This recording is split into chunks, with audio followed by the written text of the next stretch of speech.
নিযুক্ত হলেন। তখন শিক্ষকের বেতন ছিল খুবই কম, কিন্তু তিনি জানতেন আজ যদি আমি শিক্ষকতার চাকরি গ্রহণ করি তাহলে আমি তরুণ সমাজের কাছে আসব। তরুণ সমাজ গড়ে তুলবে সশস্ত্র সংগ্রামের সংগঠন। তাই তিনি তরুণ সমাজকে কাছে টেনে নিলেন সমস্ত ছাত্রকে। ছাত্রদের দিয়ে তিনি দীর্ঘদিন বিভিন্ন সভা সমিতি করে ব্রিটিশের চোখে ধরা পড়ে গেলেন। ধরা পড়ে যাওয়ার পর ব্রিটিশ সরকার তাকে খুঁজতে কোথাও পায় না। তখন তিনি আত্মগোপন করে রইলেন। আত্মগোপন করার পর তাও তাকে খুঁজে পেল না। তখন চট্টগ্রামে তিনি একটা অস্ত্রাগার বলল, অস্ত্র তো সংগ্রহ করতেই হবে, অস্ত্র ছাড়া কিভাবে সশস্ত্র বিপ্লব চলে, কিভাবে সংগ্রাম চলে। সেই অস্ত্র সংগ্রহ করবার জন্য সমস্ত ছাত্রকে নিয়ে তিনি একটি সমিতি গঠন করলেন। সেই সমিতিতে সমস্ত ছাত্র এসে যোগদান করলো। যোগদান করার পর তিনি তাদের জালিয়ানওয়ালাবাগের যে হত্যাকাণ্ড 1919 সালে, সেই হত্যাকাণ্ডে ব্রিটিশ সরকার যেভাবে নিরীহ মানুষের উপর অত্যাচার চালিয়েছিল, গুলি চালিয়েছিল, মানুষকে পথে হারিয়েছিল, মানুষের উপর গুলি চালিয়ে রক্তাক্ত করে দিয়েছিল পথ, তিনি জাগিয়ে তোলার সমস্যা হবে। তখন ছাত্ররা তারা শপথ গ্রহণ করেছিল, হ্যাঁ স্যার আমরা পারবো। সেই থেকে তারা বললো, হ্যাঁ আপনি যেভাবে বলবেন আমরা সেভাবেই আপনার কাছে এগিয়ে আসবো।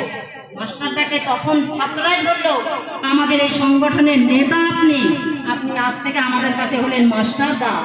সেই থেকে সূর্য সেন হলেন মাস্টারদা। সূর্য সেন মাস্টারদার নেতৃত্বে সমস্ত ছাত্র সমাজ, যুব সমাজ এগিয়ে এসে তারা ঝাঁপিয়ে পড়ল স্বাধীনতা সংগ্রামে। একের পর এক ব্রিটিশের পুলিশ সূর্য সেনকে খুঁজবার জন্য তন্ন করে খুঁজে বেরোলো। চট্টগ্রামের নানান জেলায় খুঁজে কোথাও নেই পেয়ে কলকাতায় এসে পেল কলকাতার এক শহরতলির এক বাড়িতে। সেখান থেকে সূর্য সেন চোখে ফিরে পড়লেন, তাকে ধরতে পারলো না। তখন ব্রিটিশ সরকার হাঁপিয়ে গেলেন, কি করে একে ধরা যায়।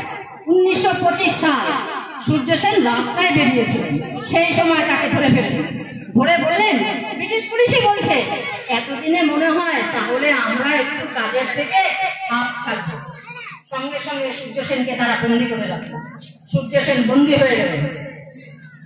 তারপর 1925 সালে দেশবন্ধু চিত্তরঞ্জন দাস অসহযোগ আন্দোলনে আবার যোগ দিয়ে সূর্য সেনকে ছাড়িয়ে এনে আবার শুরু করেন সশস্ত্র বিপ্লব। সেই সশস্ত্র বিপ্লবের মধ্য দিয়ে সূর্য সেন বলেন, এবার আমাদের চাই টাকা। কোথায় পাবো টাকা?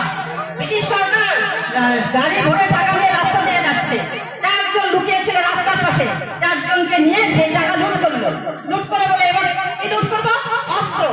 চট্টগ্রামের পাহাড়তলির নিচে করে বেরিয়ে পুলিশ সরকারের তো মাথায় কোথায় গেল এত অস্ত্রশস্ত্র।